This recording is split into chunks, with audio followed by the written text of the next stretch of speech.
Chapter 20. Blaine had rented an apartment in the complex across from the one she had suggested. The efficiency was nice enough, but now there was the issue of fitting, moving, and dealing with 5 rooms of furniture and belongings. How he would fit it all in 3 little rooms was a complete mystery.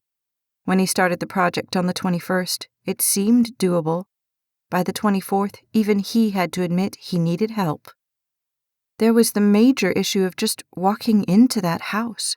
Every single time he did, it killed his heart to remember how it had looked that horrible night. He tried not to remember. He had cleaned it as best he could, but there were still stains, still reminders, and he could do nothing about those. Then there was the physical issue of how to move all the stuff and where to move it to. He couldn't afford storage or movers. Moving it all himself across town, especially with work, school, and Dylan, seemed the other side of impossible. He had measured the new space which he would take over on the 1st. It would fit the table, 2 beds, and the living room chair. What he was going to do with everything else was beyond him. As he stood in the living room on Wednesday night, dead tired from the day and gazing into the black hole of all he still had to get done, determination and willpower finally collapsed into, "I can't do this." Dylan was staying the night at Melody's as he had every night since the Thursday that changed everything. That was a week ago, which was still hard to believe. Walking into the kitchen, and without even turning on the light, Blaine slid down the wall and dragged the phone down with him. He was too tired to even remember her number, so he let his heart dial it instead. When the digits were complete, he let his head thump back against the wall as he listened to her side ring. The boxes he had managed to get hold of were stacked in the kitchen, looking like a mountain that threatened to avalanche right on top of him. "Hello?" It was impossible to say how much he had come to love that voice, and how much he needed to hear it at that moment. "Hey," he said, and the exhaustion and overwhelm permeated even that simple syllable. "Uh-oh. Talk to me. What's going on?" He heard the fear and the concern in her voice, but there was nothing he could do about that. There was nothing he could do about anything in his life at the moment. He shook his head, rolling it back and forth against the wall. "I can't do this." "What's this?" This, boiling anger at his parents for throwing them to the wolves, came up from the pit of him. "There's no way I can get all of this done by the 1st. There's just no way." He shook his head again, fighting the tears.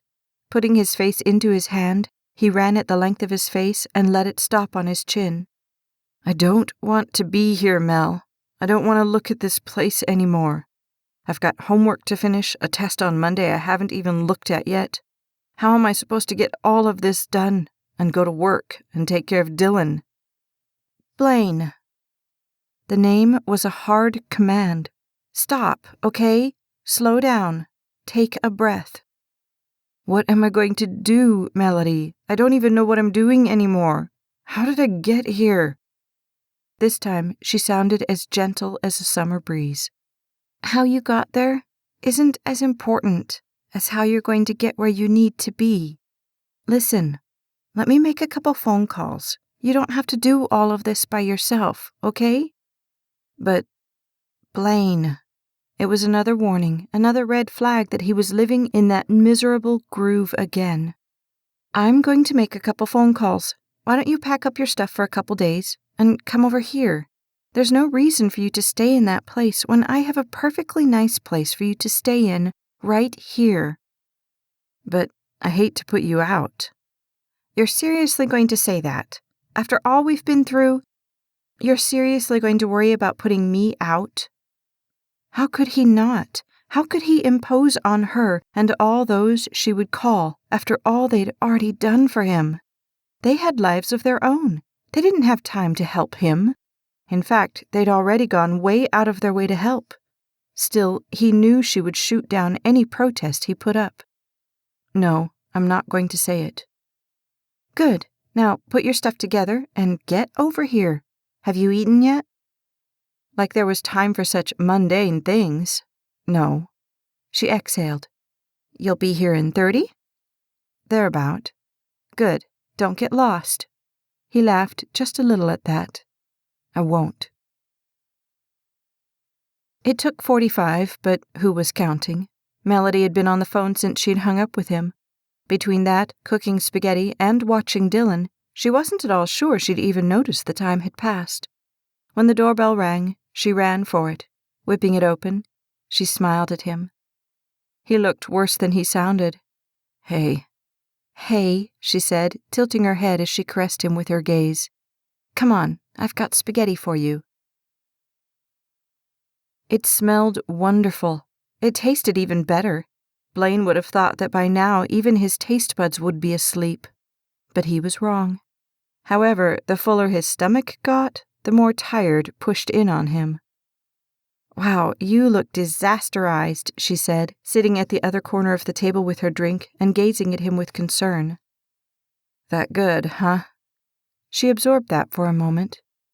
I called the guys. Jeff and Gabe can come tomorrow and Friday. AJ's off on Saturday. They all said just tell them what you need and they're ready to help. He ate a mushroom. I don't even know what I need. There is so much stuff in that house and there's no room for it in the apartment. What am I going to do with all that stuff? Melody considered that a minute and then stood. Hang on. She left, and Blaine was so tired he couldn't even wonder where she'd gone. In a few minutes, she was back. She sat down again. Mom says you can put some of it in the shed out back, and the rest in the garage.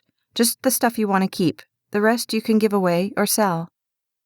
There was a protest somewhere in the sea of exhaustion, but even he couldn't find it. He nodded.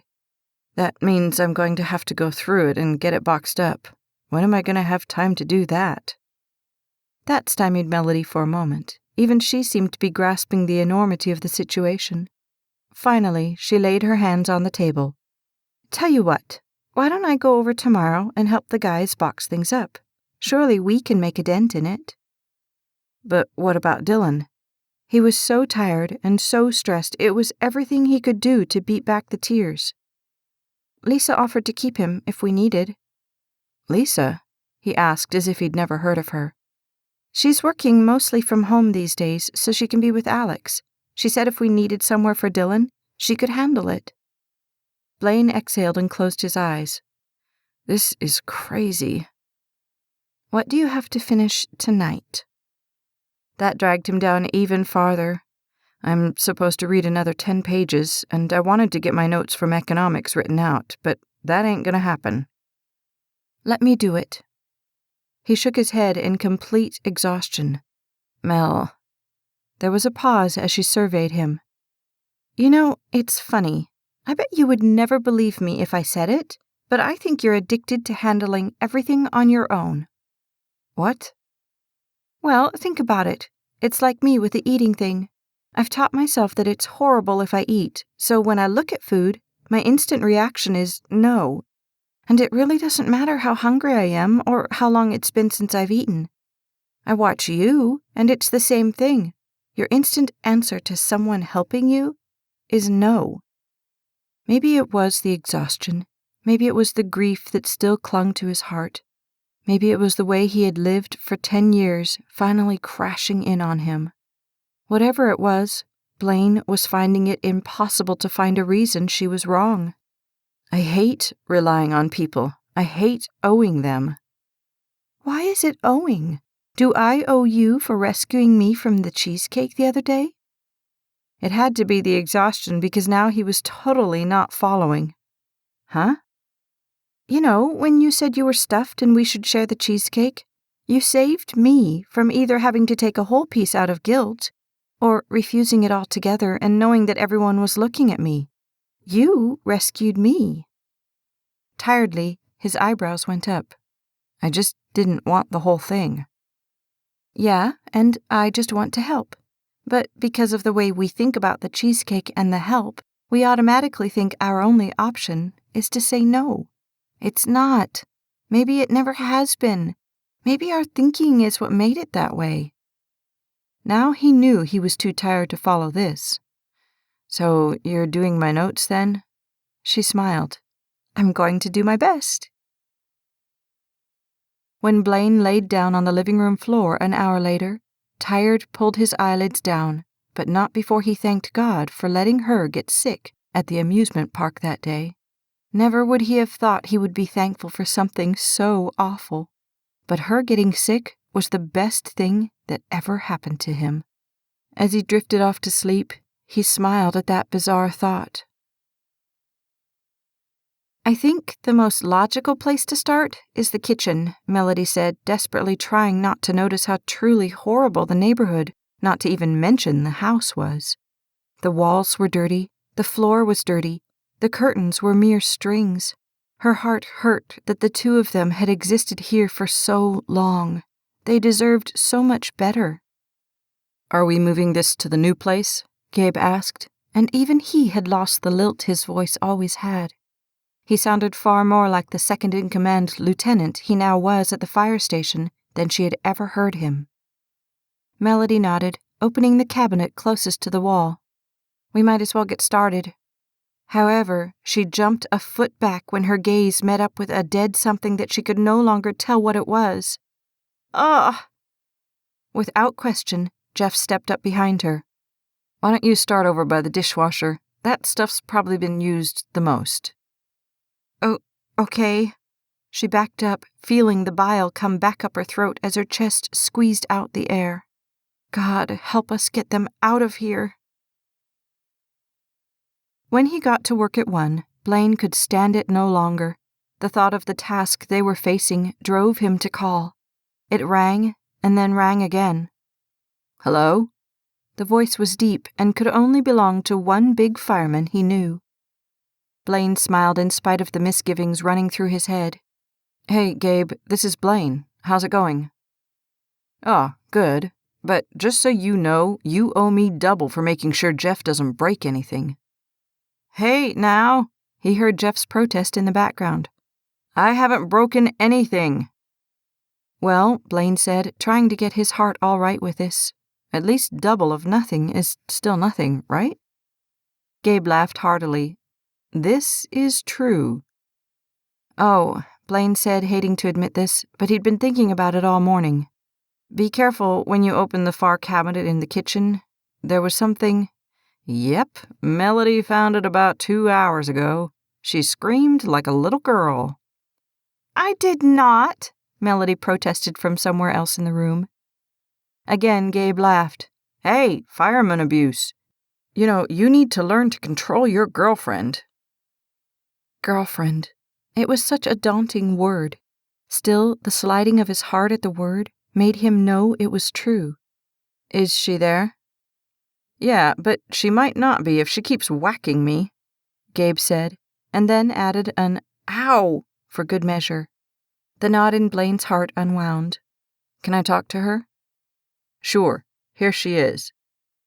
A moment. Hello? If Blaine didn't know better, at that moment, he wanted the word to be more than girlfriend. Hey, how's it going? Well, besides the dead animals and having to work with these two Hanyaks, everything's great. How are you? Trying not to freak out too much. Gratefulness for everything she had done wafted into him. Thanks for doing the notes. It's amazing. I can actually read your handwriting. See, I am good for something. This smile was real. Are you sure you guys are okay? Okay? She asked, and he heard the teasing. Well, okay might be stretching it a bit with these two. Hey! This time it was Gabe's deep voice protesting. Blaine laughed, and then let the laugh fall away. Yeah, but you're okay? You don't need anything? You, she said softly. But besides that, I'm good. She was getting better at that caressing his heart with her gentle teasing thing. It did things to him he hardly had the words to acknowledge. I love you, you know that? Seems like you've mentioned that once or twice before. Well, I'd better get back to work before these two destroy the place. He wanted to ask, wanted to stay connected to her like this forever, but she was right. They had work to do, and so did he. I'll see you later. I'm counting on it. How are things going at the house? Eve asked when she sat down at the break table at 4. Good, Blaine nodded. I talked to Mel earlier. They're cleaning out the kitchen." Eve nodded. "So, how are you doing?" He thought about that question, and then rethought his thoughts. "You know, I always thought this would be horrible, that I would die if any of you ever saw that house, but I don't know. It's been different than I expected." "Different in a good way?" "Yeah, and that's totally weird to me. How is it possible that y'all can know every horrible thing about me and still talk to me like you like me?" "Because we do like you. We like you. It has nothing to do with your stuff or your situation. You're a cool guy, Blaine. You always have been. You just never let yourself see that." He breathed that in. "Yeah? Well, I think it has more to do with y'all than with me." She tilted her head, making her long, shiny dark hair drift down over her shoulder. "Mind explaining that?" "Well," he spun his cup, sorting through all of the evidence.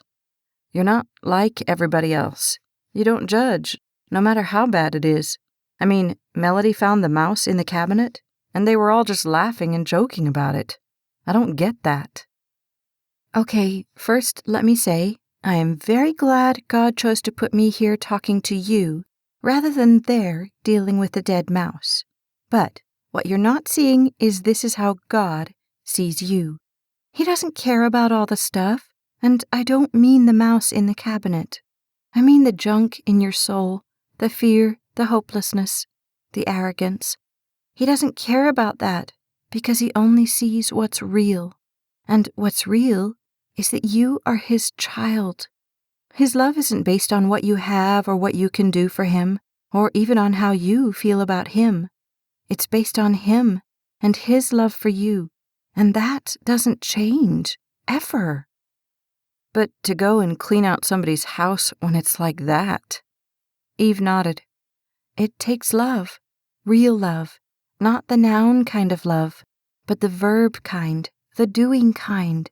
Not the kind you give when it feels good, but take away when it doesn't. Not the fast food, junk food kind of love, slick, prettily packaged and empty, but real, no matter what love." "But I don't know how you do that," he said. And in the depths of him, he wanted to understand this. He needed to understand it because it felt so central to everything else.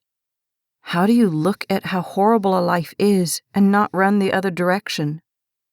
She sat for a moment and then looked at him. "Remember the treasure in the field? That thing the pastor was talking about at church that one day?" Blaine nodded, feeling like he would probably never forget that. "Yeah." "Well, as you live with God, you begin to understand that people have all this junk around them. They collect it. They hold on to it. They come to believe that it's them. But it's not. The junk is not what's real. What's real is the treasure, the priceless, valuable, precious treasure that each person carries inside themselves." "Every person?" "Every person.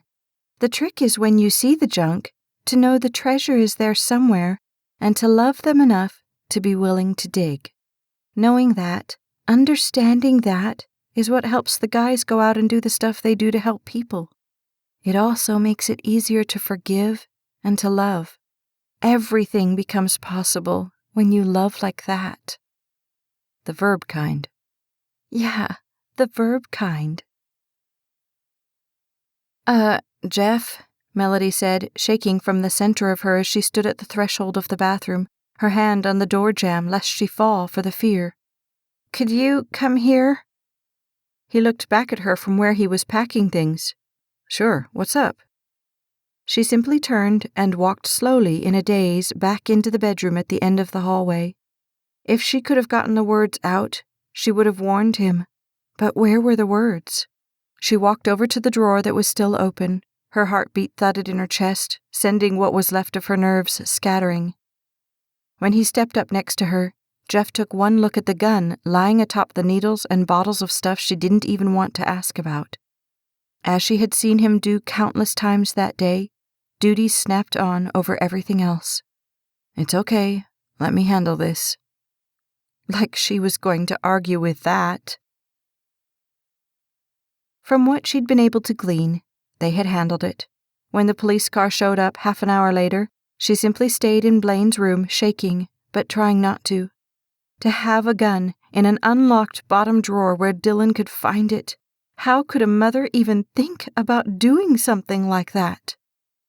When the voices receded down the hallway back toward the kitchen, she couldn't keep up the act anymore. It was too much to hold. She sat down on the bed and let the weight of everything push her shoulders down, down, down, until her elbows were on her knees and her head was bowed over them. God, how did they live like this? He told me. He kept telling me. But I never imagined. Hey. Jeff's voice was soft and concerned as he stood at the doorway. Her head jerked up, and she swiped at the tears. With a quiet, concerned smile on his face, he stepped over to her. Come here. Gently, he pulled her up from the bed and gathered her into his arms. The tears flowed freely then as he held her. Shh. How could they live like this, Jeff? How could anyone? We're gonna need... Gabe's voice boomed into the room, but stopped on the word and the sight. He stepped toward the two of them slowly. Mel. She heard the tender concern lacing his voice as well. She tried to pull away from Jeff, but he kept his hands on her arms as she swiped at her tears. I'm sorry. Gabe stepped over to her and put his hand on her back. At that moment, she was completely convinced that when they said Houston's finest, people had no idea how true that was. Look, be glad stuff like that still gets to you, Gabe said, tilting his gaze so he could look at her. It worries me that it doesn't get to me as much anymore. She was grateful for him. She was grateful for his words, too. She was so grateful for them that she started crying again. We are so lucky to have y'all. As Jeff hugged her again, Gabe smiled at her. Yep, and don't you ever forget it. Why the sight of the boxes stacked in the kitchen and the empty open cabinets surprised him so much, Blaine wasn't totally sure. He knew they were here. He knew they were working on it. But somehow, he'd never really thought they would get this much done. Yeah, Jeff called back down the hall. I think the bed goes to... He crested the wall and stopped like a horse being pulled up on the reins. Oh, well, look who finally showed up.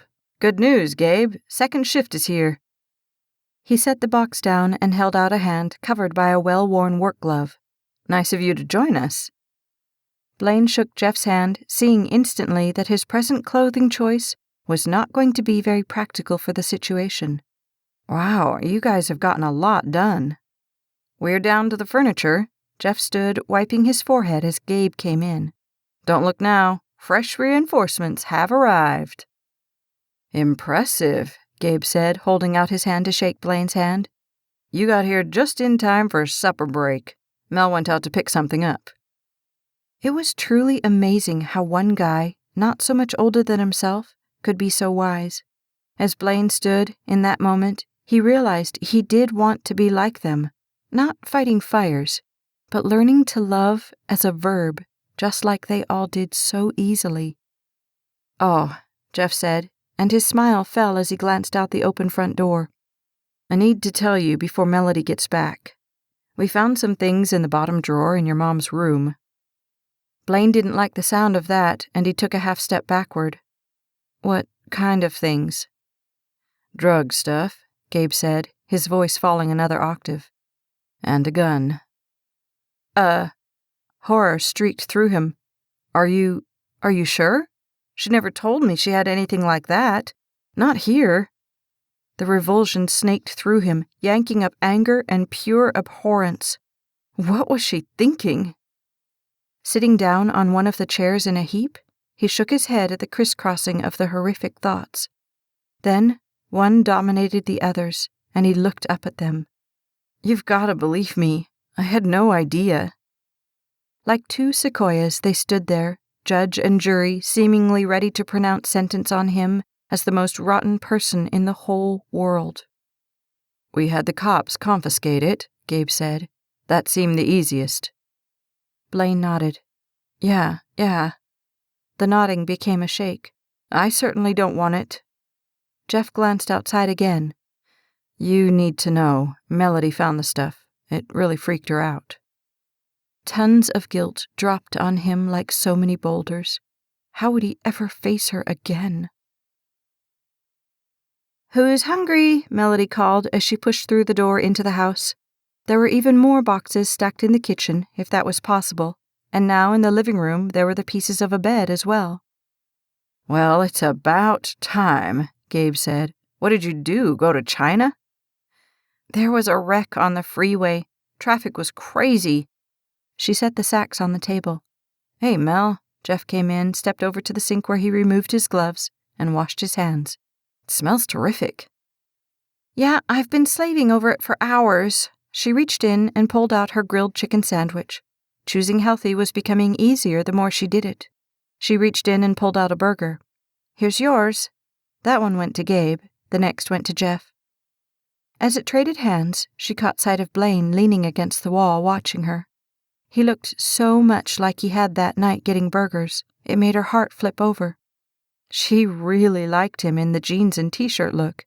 Of course, she liked him in the pressed slacks and button-down, too. It was becoming abundantly clear that she liked him no matter how he decided to show up. Shyly, she stepped over to him and put her hands on his arms. You made it. His smile was cautious, wary. Yeah. Cool, come on, I got you extra fries. And with barely a peck and a tug, she dragged him over to the table.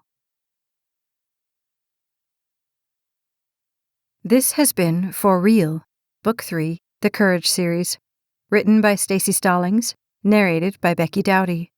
Copyright 2012 by Staci Stallings. Production copyright 2014 by Staci Stallings. Like and subscribe to the Staci Stallings YouTube channel so you never miss a second of the story.